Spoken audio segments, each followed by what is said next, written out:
第15轮，也就是第15回合的这个预防射，今日就开始做，总共有179万人注文。这摆干 BNT 疫苗都有143万2000人注文。大家在咧烦恼讲啊，BNT 疫苗唔知有够无？第13批 BNT 疫苗早起6点外就顺利到咱台湾。11月28，指挥中心嘛将讨论讲，敢要互这个青少年注第二剂 BNT 的预防射，同时有民众更加方便。台北市嘛开放10间医疗院所，提供民众伫现场挂号、现场注射。 要依序的一个接一个。早小安卡和健保卡7-8早发布注射站真热热。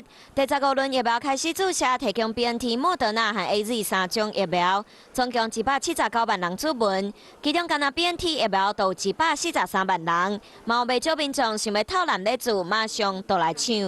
BNT。 那为什么不是选莫德纳？因为听说莫德纳的副作用比较大。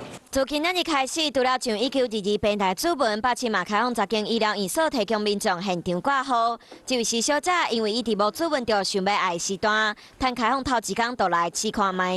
先预约没预约到，那因为有说可以现场，那我就来了。 那时候会担心现场没有得挂号，我就来试试看的。我今天也是来试试看的。开放的话，现场的话是开放50个人，然后就每一个场次，好像上午就50个，下午就50个，也就是现场的名额。多上午加下午的话，应该是1100个左右。 拄好咧烦恼 BNT 疫苗强要无啊！第13批 BNT 疫苗要94万剂嘛，伫今仔日透早到台湾。